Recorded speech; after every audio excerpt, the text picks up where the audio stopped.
les bros, bienvenue sur Spatule Bro, je suis le chef et on se retrouve aujourd'hui pour une petite review cinématographique. Ouais, le mot est lâché. J'ai pu voir le film Prey, qui est une espèce de suite, spin-off préquel à la saga Predator, qui nous a très largement déçus dans ses dernières itérations. Hein. Et force est de constater que ce film est plutôt une réussite en réalité. Je pense que c'est le meilleur film Predator depuis Predator 2. Je le dis. Et je comprends pas pourquoi d'ailleurs, il y a plein de gens qui aiment pas Predator 2. Il est trop bien Predator 2 en vrai. Je comprends pas pourquoi il y a des gens qui aiment pas Predator 2, qui considèrent même pas Predator 2 quand ils parlent de Predator. Ils disent ouais, Predator c'est le 1 et c'est tout. Non, le 2 est très bien aussi. Et ce Prey est très bien aussi.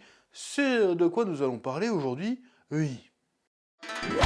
Tu vois ce que je veux dire? C'est débile. Calmos les amis. Ah, j'aime bien ça. Ça, c'est bon. C'est la manière la plus stylée de voler. C'est pas la Superman avec les bras devant, on s'en bat les couilles de ça. Tu fais oh. Et en fait, il est éclaté comme film.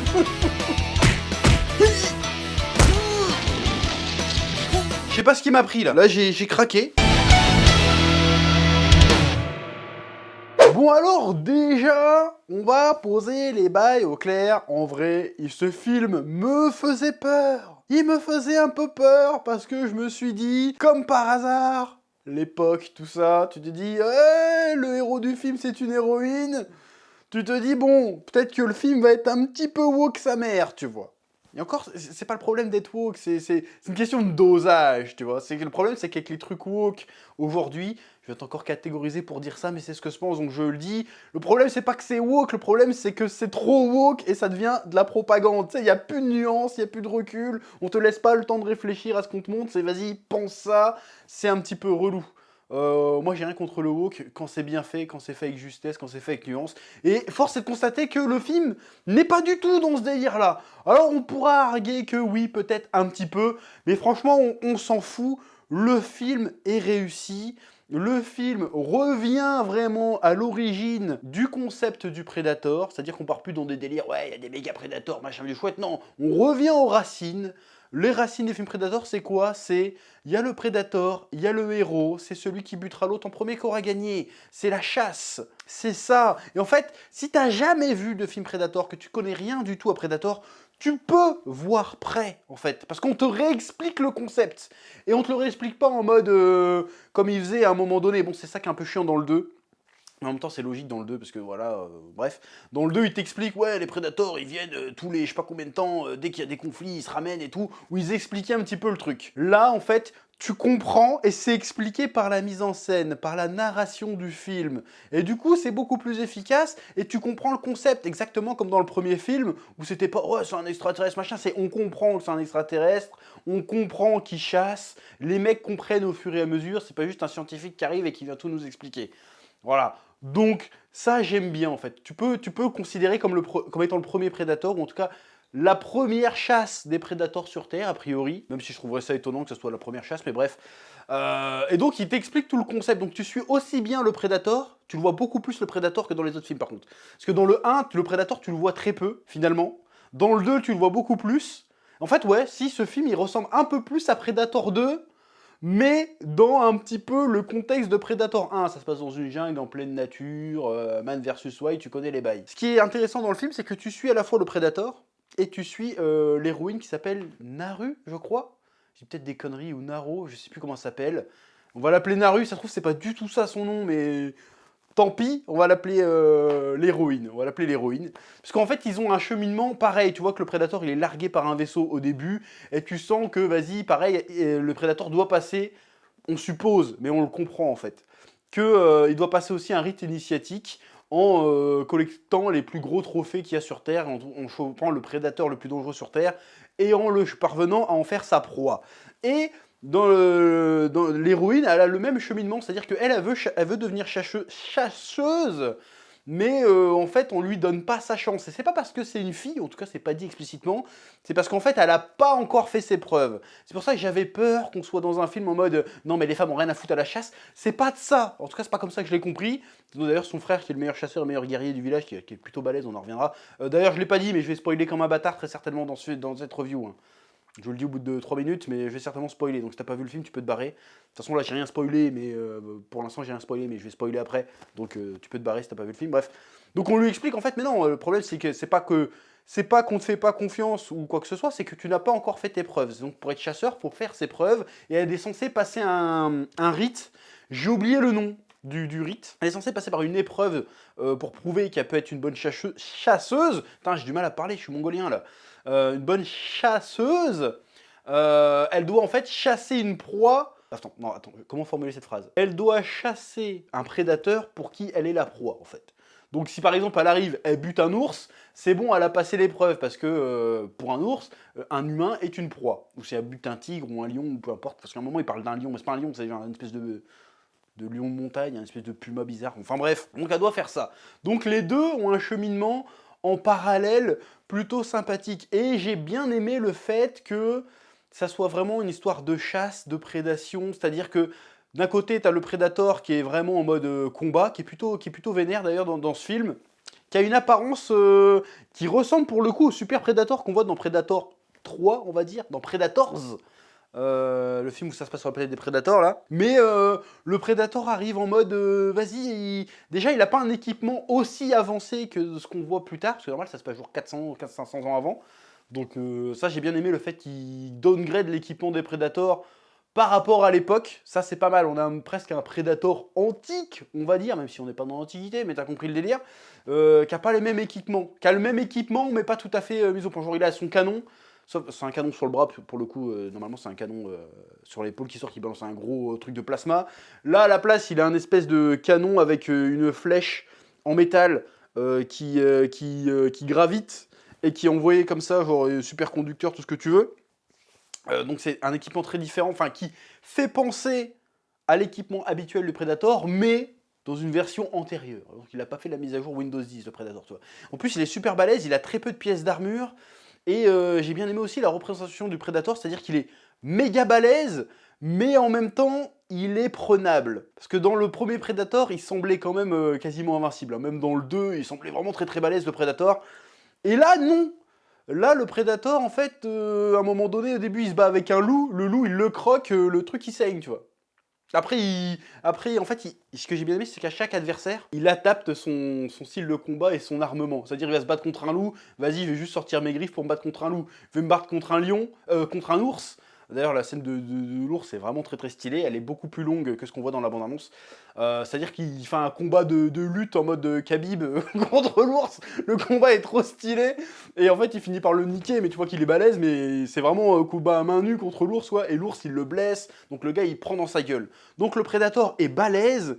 Mais c'est pas le côté mastodonte quasiment qui semble invincible. Donc le Predator est quand même... on voit assez vite qu'il est tuable, si tu veux. Donc ça, j'ai bien aimé ce délire-là. J'ai bien aimé son look avec un masque un peu en os, mais qui est quand même technologique et tout.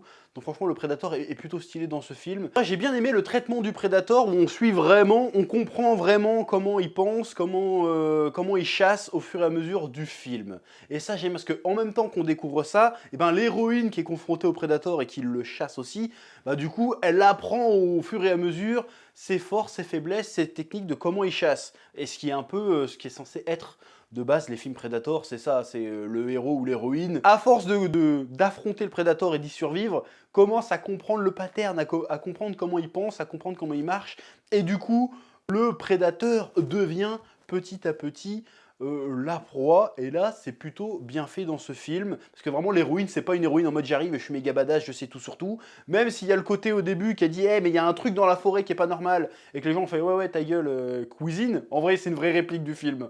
Là à ce moment là j'ai failli un peu, j'ai dit oh, mais en même temps c'était pas mal parce que C'est un petit peu ce qui manque au film. Ouais, je pars encore en coup, je suis désolé, hein, mes revues sont chiantes à suivre. Mais... Parce qu'en fait, les 2 premiers Predator, ils ont un petit côté quand même, il y avait toujours une petite dose de second degré. Genre, l'équipe de Schwarzenegger dans le premier, c'est une caricature, toi. C'est genre, aiguise-moi ça, il y a de la monnaie à rendre, des répliques de merde, genre Son of a Bitch, tu vois. C'était vraiment un truc de beauf, mais il y avait c'était stylé, c'était sérieux, mais en même temps, il y avait un petit côté second degré qui était cool, même dans le 2, avec le Predator qui enregistre la voix d'un mec, qui fait « Tu veux un bonbon ?» juste avant de buter quelqu'un.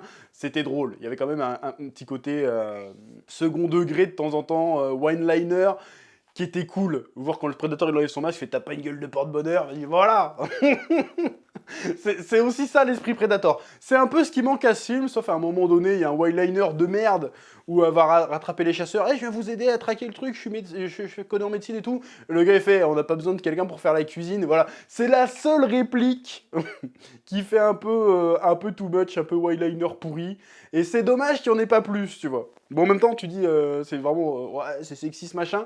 Mais pour le coup, c'était un peu marrant comment il l'a sorti. Mais c'est dommage qu'il n'y ait pas plus de phrases comme ça dans le film. C'est un petit peu dommage qu'il n'y ait pas un peu plus de phases un peu second degré, un peu pour faire badass. Là, c'est vraiment assez sérieux. Le ton du film est très très sérieux. Alors que ça reste un genre de série B, en fait, Predator. Donc c'est toujours marrant qu'il y ait quelques répliques un peu détaché, un peu second degré, qui est cool. C'est ça qui rendait les films cool maintenant. Soit maintenant c'est tout sérieux, soit tout rigolo, il n'y a jamais d'entre-deux, c'est dommage. Ce que j'ai bien aimé, c'est que l'héroïne n'est pas toute puissante. En vrai, elle se prend une rouste avec le Predator, hein. Elle se prend une rouste, mais elle gagne parce qu'elle est plus maline. Ce qui est déjà le cas de Schwarzy et de Danny Glover aussi, hein. Ils gagnent parce qu'ils sont plus malins, parce qu'en vrai, en 1 contre 1, ils se font défoncer, c'est bien normal. Mais j'ai bien aimé que l'héroïne n'est pas toute puissante et j'avais peur que ça soit ça. Vraiment. Donc c'était un a priori que j'avais sur le film. Donc je m'excuse vis-à-vis du film, hein, j'aurais dû faire confiance, parce que vraiment c'est vraiment un vrai film Predator pour le coup, qui fonctionne bien. Il y a plein de scènes stylées aussi, je pense que c'est vraiment un des films Predator où on voit le plus le Predator démembrer des gens. Hein. Parce que même dans le premier, je me souviens, il y avait beaucoup de scènes, mais c'était vraiment épisodique. Là, il y a des vraies scènes assez longues, où tu vois le Predator défoncer des mecs, notamment les trappeurs, qui semblent être français, hein, parce qu'ils s'appellent Robert et tout, je pense qu'ils sont français, des trappeurs qui arrivent, qui sont présentés comme étant des gros connards, mais ça c'est évident, les mecs qui sont là juste pour se faire tuer. Tu sais, on est dans un film Predator, on n'est pas là pour avoir de l'empathie pour les mecs qui servent de chair à canon. D'ailleurs, ils se défendent assez bien aussi contre le Predator, parce qu'ils ont failli l'avoir. Hein. C'est ça qui est cool aussi, c'est que vraiment, j'insiste là-dessus, le Predator fait peur, est effrayant, est méga badass, est méga balèze, mais il n'est pas invincible. Donc c'est pour ça que tu te dis peut-être que c'est un Predator. C'est pour ça qu'on en vient à la conclusion que c'est un Predator débutant. Parce que vraiment, il se fait avoir en fait. Il s'en sort parce qu'il est trop balèze et qu'il a l'équipement et tout. Mais il est prenable. C'est pour ça que tu dis ça doit être un novice qui est en période de... qui est en train de passer une épreuve. Et franchement, la scène où ils sont je sais pas si c'est de la cendre ou de la neige et que son occulteur ne fonctionne plus et qu'il se bat contre les trappeurs là. Trop stylé, comment il défouraille tout le monde et tout, non franchement, bon il prend des hits bien sûr, mais la scène est stylée, quand il se bat contre le frère de l'héroïne aussi, le frère de l'héroïne, en vrai, il aurait pu le prendre, hein.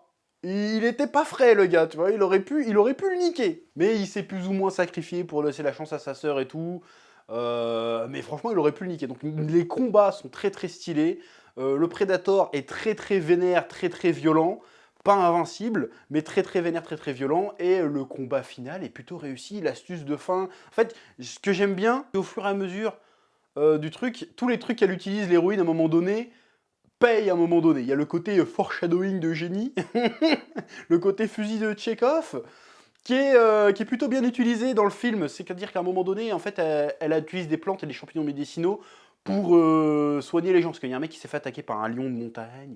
Je savais même pas qu'il y avait des lions de montagne, donc j'ai appris un truc. Et en fait, c'est un truc qui fait refroidir le sang pour pas que, je sais pas en fait, je sais pas pourquoi, mais bref, c'est un truc qui aide à te mettre en stase, si tu veux, pour pas que tu perdes trop de sang ou que tu clames. Vas-y, tu mets ça, comme ça tu te mets à congeler. Et puis ça te garde en vie le temps qu'on aille te soigner au village, si tu veux. Et en fait, elle utilise ça sur un mec à un moment donné, et elle se rend compte que le Predator, du coup, il le voit plus. Enfin, il le voit, mais il croit qu'il est mort, si tu veux. Bon, ça, c'est une petite incohérence aussi, maintenant que j'y pense. Parce qu'il le voit, il voit la silhouette du mec, puisque le mec fait le mort quand il voit le Predator arriver, tu vois. Et il dit, bah, il est mort, vas-y, on s'en fout, tu vois. Parce qu'en fait, le gars, il est refroidi, et comme le Predator, je rappelle, pour ceux qui ne connaissent pas, le Predator lit les infrarouges, en fait. Il n'a pas de vision à proprement parler. Enfin, en tout cas, il se sert des infrarouges pour chasser. Donc bref, et du coup elle remarque ça, elle fait « Oh tiens, moi au début je pensais que ça allait être le coup de la boue comme dans Predator 1, parce qu'à un moment donné elle tombe dans un espèce de puits de boue. Donc je me dis, tiens, peut-être qu'elle allait remarquer quelque chose par rapport à la boue, mais en fait, non. C'est ça qui est pas mal, c'est que tu crois, en fait, tu vois des clins d'œil aux autres Predators, parce que c'est vrai qu'il y a pas mal de clins d'œil, des clins d'œil très discrets, mais tu dis, ah, ils ont pris cette idée-là dans le 1, ça, ils ont pris ça dans le 2, là, il y a un petit clin d'œil et tout, donc ça, c'est plutôt bien fait. Et elle se rend compte que le truc le voit pas, du coup, elle utilise ça à la fin. Elle se dit, ah bah tiens, je vais être invisible, hop. Elle le mange, mais en fait, normalement, il devrait la voir quand même. Mais après, comme tu vois dans toute la scène, il y a le gros sac qu'elle a capturé, plus le feu et tout. Donc pour le coup, peut-être qu'elle est invisible aussi, je sais pas trop. Enfin, si t'as vu le film, tu vois de quelle scène je veux parler. Donc là, j'ai bien aimé. Dire, le film est simple, il va à l'essentiel, mais en même temps, il se sert de la mise en scène pour te raconter les trucs.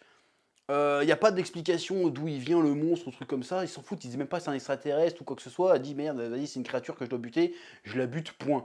Le scénario est très simple, mais en même temps le film est prenant parce que c'est intelligent en fait, il y a une progression dans le truc, il y a un petit côté enquête, il y a un petit côté il y a un côté track évidemment parce que c'est le truc, c'est le cœur du film, l'action est réussie, les effets spéciaux sont réussis. Franchement, le film est cool. J'ai pas vu. En plus, le film est pas très long, il dure peut-être 1 h 30. J'ai pas vu le temps passer. J'ai pris mon petit panard devant. Ça fait longtemps que je me suis pas autant amusé devant un film. Franchement, prêt et très cool. Voilà, j'ai vraiment kiffé. Oui. Et aussi, il y a la fin, ça je l'avais pré-shot. Je l'avais prédit quand j'ai fait la réaction au trailer. J'avais dit, ça se trouve à la fin du film, on va avoir le flingue que le Predator donne à Danny Glover en trophée à la fin du 2. Et il se trouve qu'on voit le flingue, c'est-à-dire en fait que l'héroïne, j'ai oublié son nom, je suis désolé. L'héroïne arrive avec la tête du Predator, à la fin elle retourne au village, elle fait ouais bon, il y a des trucs chelous ici dans la forêt, il faut qu'on déménage parce que notre territoire n'est pas facile à défendre. Et elle fait vas-y, en plus elle ramène un trophée, elle ramène un flingue.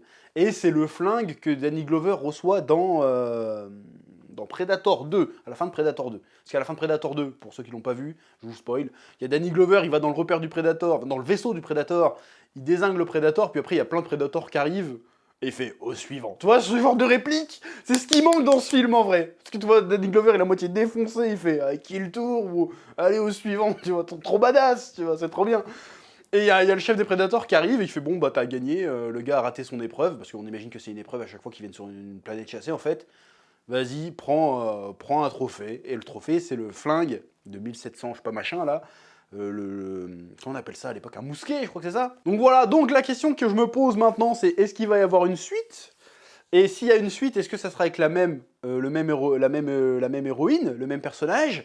Parce que on veut savoir comment ce flingue a atterri dans les mains d'un Predator. Donc on peut se dire qu'à un moment donné, la meuf, elle va certainement perdre contre le prochain qui va arriver, et que le prochain va garder ça en trophée, et que, voilà, je sais pas. Est-ce qu'il y aura une suite? Je l'espère, parce que franchement, c'était très réussi. Bon, après, si c'est une suite et que c'est avec la même héroïne, ça me cassera un petit peu les couilles, parce que ce qui est intéressant avec Predator, c'est justement le côté renouvellement, parce que comme le Predator est toujours différent, le fait qu'il affronte quelqu'un de toujours différent est cool, parce que tu le vois évoluer dans différents milieux. Là, dans le premier, on l'a vu dans la jungle colombienne, équatoriale, si je dis pas de conneries, en Amazonie. Je crois que c'est en Amazonie. Hein. Mais enfin, en même temps, l'Amazonie, c'est pas un pays, donc on s'en fout. Bref, je crois que c'est en Amazonie ou dans la jungle colombienne, peu importe. Le deuxième, c'est à Los Angeles, dans une jungle urbaine. Et là, ça se passe à l'époque, j'ai envie de dire, du Far West, mais on n'est pas du tout au Far West à cette époque-là, mais bref. Là, ça se passe en Amérique du Nord, contre des Indiens, des natifs américains, pardon. Ce serait marrant de faire un Predator qui se passe, je sais pas, au Japon féodal. Bon, tu me fais Predator contre des samouraïs, je fais vas-y, je suis chaud, frérot. En vrai. Non, mais en vrai, il y a même un court-métrage qui était sorti sur YouTube, j'ai oublié le nom du truc. C'est Predator contre des Templiers. Tu dis, mais vas-y, je signe. Je signe de ouf, tu vois. Donc pourquoi pas nous faire, plutôt que nous faire des vraies suites, pourquoi pas nous faire des Predators où c'est un concept différent à chaque fois, tu vois. C'est Predator contre des samouraïs, Predator contre des Templiers, Predator contre, j'en sais rien moi, des Inuits, je m'en bats les couilles, mais à des contextes différents. Genre tu fais Predator pendant la Seconde Guerre mondiale ou Predator pendant la bataille de Verdun, une connerie comme ça peut être super cool. Tu peux vraiment faire plein de trucs avec Predator. Donc ça serait dommage de se cantonner à de faire une suite avec l'héroïne qu'on a eu là. C'est bon, là on a déjà buté un, c'est bon. Et balance-nous quelqu'un d'autre maintenant, quoi, ça pourrait être cool. En tout cas, le film Prêt est une très bonne surprise.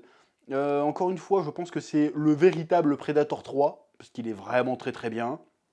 Il respecte vraiment le délire. Il manque juste, encore une fois, hein, j'insiste dessus, mais il manque juste la dose d'humour. Bon, alors peut-être qu'aujourd'hui, ce genre de blague, c'est un peu désuet aujourd'hui, mais il manque juste un petit peu de second degré par moment, et le film serait parfait. Il manque les one-liners, il manque les punchlines. Ça manque de punchlines. Alors quoi qu'il y a quelques punchlines, mais c'est des punchlines très sérieuses, tu vois. Tu sais, à un moment donné, elle fait « Ouais, lui, il est peut-être balèze pour chasser, mais moi, je suis balèze pour survivre, tu vois. » Bon, bref, c'est stylé, si tu veux, mais il n'y a pas le côté too much. Il n'y a pas le côté, tu sais, Danny Glover face à 5 Predators qui fait aller au suivant, tu vois. Il n'y a pas ce côté-là. C'est dommage. C'est vraiment le seul truc qui manque au film. C'est vraiment ce petit second degré, ce petit côté années 80, là, qui manque un petit peu. Et qui me manque personnellement dans les films en général, de toute façon, parce que je suis un vieux. J'ai même pas connu les années 80, mais j'adore les films de cette époque, parce qu'il y avait ce côté stylé. C'était con, mais c'était stylé. Bref, le film est une réussite, vraiment. Visuellement, c'est très beau. Réalisation au top. Scénario simplissime, le scénario, parce qu'évidemment, c'est un Predator, donc le scénario est con, dans un certain sens. Il est simple, mais c'est efficace. Il y a du spectacle, il y a de la baston, voilà. Il manque juste vraiment la petite dose d'humour et le film serait réellement parfait. Donc j'ai pris mon pied devant ce film, j'ai kiffé, et je vous invite grandement à le streamer au maximum pour qu'on ait une suite, parce que franchement, si tu me gardes la même équipe, bon, et tu changes le contexte, évidemment, tu me mets la même équipe pour faire un prochain Predator, je signe, parce que là, franchement, c'était vraiment très très stylé. Ouais. Sur ce, je vous dis à très bientôt pour de nouvelles reviews, de nouvelles vidéos sur la chaîne Spatule Bro. Pouce bleu, abonnement, que la passion vous guide. Ouais.